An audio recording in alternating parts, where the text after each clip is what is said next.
Star Wars Visions, one of the most fresh ideas Disney Star Wars came up with. I was very interested to see how this would turn out. 9 short films from 7 different Japanese anime studios, and yeah, you should watch it in Japanese. At least your first viewing should be in Japanese, in my opinion. With this video, I want to give my thoughts on all of the different short films, tell you which ones are standing out to me the most, so that maybe if you haven't seen it yet and you want to be picky about it, you can pick and choose which shorts you like. I will keep this video free of spoilers, reveals, anything like that. I will talk vaguely about concepts here and there, but no spoilers. Hi fellow Disney Plus watchers, this is Thoughts After a Disney Plus Watch, where we review everything new Disney Plus coming out, and I'm glad you're watching the channel that's all about Disney Plus movies and TV shows. I am not an anime fan by definition, not at all, but I did warm up to the style of animation last couple of years. It took some particularly good anime to make me realize there is a lot of potential in this kind of storytelling. I can't remember which ones, but a good friend of mine showed me a few episodes of some great anime a couple of years ago, and without him, maybe I wouldn't have been looking forward to this show at all. Overall, it's a great experiment with some truly great short films and then some. Not all the shorts are well told or feel like Star Wars at all. I'm not kidding, a few of them are really Star Wars in name only, and that is a shame. This was their one shot of making Star Wars, and some of them didn't really go all in on world building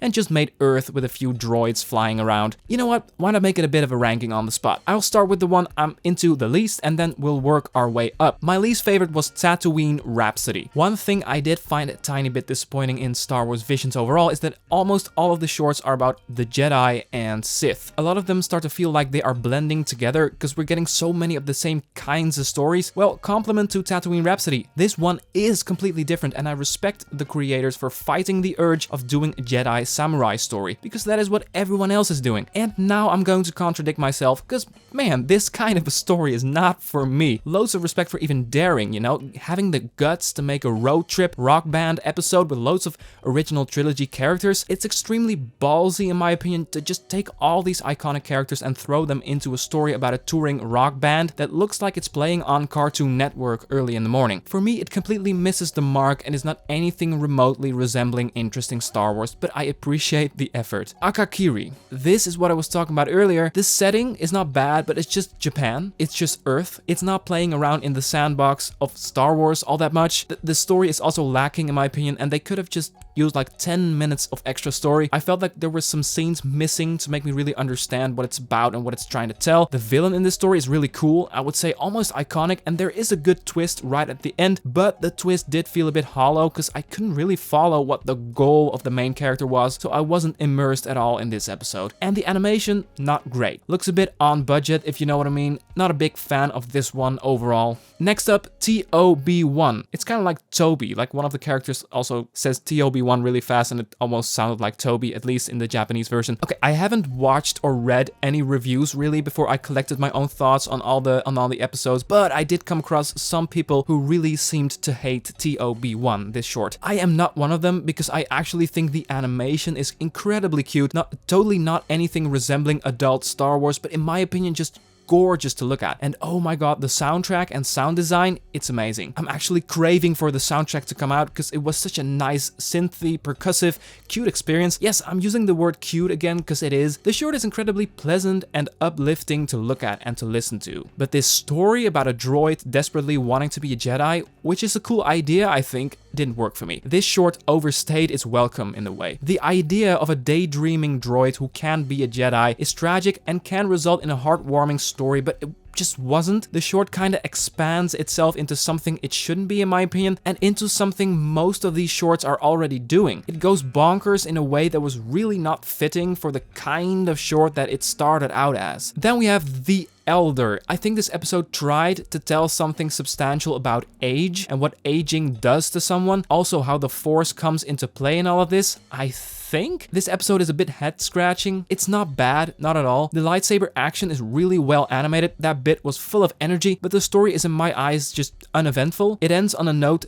like they're really trying to tell the viewer something, to have something to think about. But despite enjoying the animation and the setting where it takes place really much, it didn't leave me impressed at all actually. It's it's uneventful, I guess. Next up, The Village Bride. Battle droids sound really funny in Japanese. I mean, this short was really cool. The magical setting, all the characters look really good, and it's absolutely full of world building. It really feels like this could be a setting for a whole show. I love that about it. It's rich with history, and we get a peek behind the curtain of how the Force works in this area, and I will say totally different than we are used to, but it was still really interesting to me how the Force got played into all of this. At the core of this story, there's a good story about two sisters at odds with each other, each with different worldviews and different ideas about what must be done to stop evil from coming to the village. That's all I say. I want to keep it vague, but the core story really worked, and it gets paid off with a really great lightsaber moment. It did have some pacing issues. It felt like there were some beats missing in the story. Some scenes were cut short, or we kept skipping around different places too quickly. Sometimes this film was a bit uneven, but still pretty good. Then we have Lop and Oko. This short is essentially about the same thing The Village Bride is about. Two sisters at odds with each other. And I really understood both of their different perspectives on the Empire's rule, and the story just ends on a great emotional banger. I really felt the ending. The build-up is a bit slow, but it's worth it. The setting is a little bit too Earth-like, too much of a Japanese town. It really felt a bit weird. You see all these imagery of a Japanese town without much Star Wars influence, and then an Empire base right next to it. Not really blended together, but just placed next to each other. And it doesn't help that we're not really seeing any aliens except for this main character Lop. That really is more of an anime character than a Star Wars character. But yeah, good vibes, good one, good ending. We're getting to the top 3. Next up, The Ninth Jedi. This one is kind of special and kind of surprising in the way that it's told and what characters we follow. I actually want to keep it short on this one. I want to say as little as possible for the few of you who didn't see it, but this might be the most Star Wars-like short out of all of them. The settings, the characters, there's a chase in this film that just perfectly captures the kind of Star Wars I'm fantasizing about whenever I come up with my own Star Wars worlds in my head. The creators of this short really get it. There is an expectation about a certain character that you will have that gets turned on its head, and I thought that was ballsy and really cool. Guys, this is an authentic one and a great watch.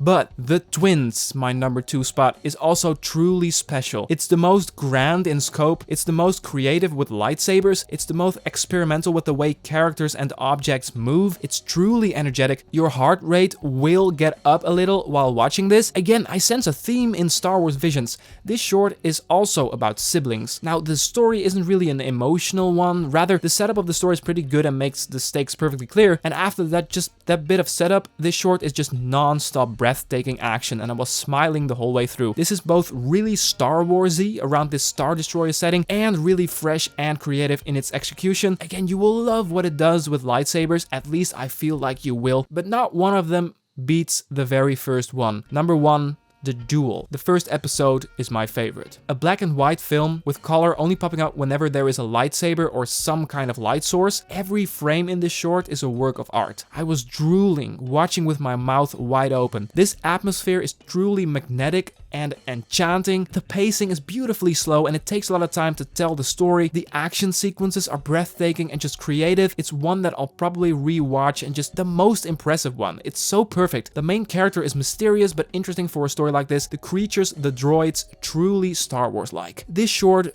blends the Japanese and Star Wars in a really successful way. Lots of shorts in Star Wars visions are too Japanese and lacks Star Wars. This lives and breathes Star Wars while playing around with familiar samurai concepts and imagery, but I believe this short is taking place in the Star Wars world. I believe it. No wonder that Lucasfilm chose Ronin, the main character of this short film, to have his own book, because this is the short that fits into Star Wars the smoothest. Overall, some shorts I didn't like, some were amazing. I like that Lucasfilm has done this. Go watch it, at least some of them, if you like the idea of it, because it's worth it. I'm thinking about wrapping this up. Thank you so much for watching. I'm curious, what did you think of Star Wars Visions? Be sure to let me know in the comment section. Don't forget, if you enjoyed the idea of discussing Disney Plus content with us, that red button looks familiar, right? Did you like this video? Then be sure to consider giving that a click. Thanks. For now, have a wonderful day and see ya.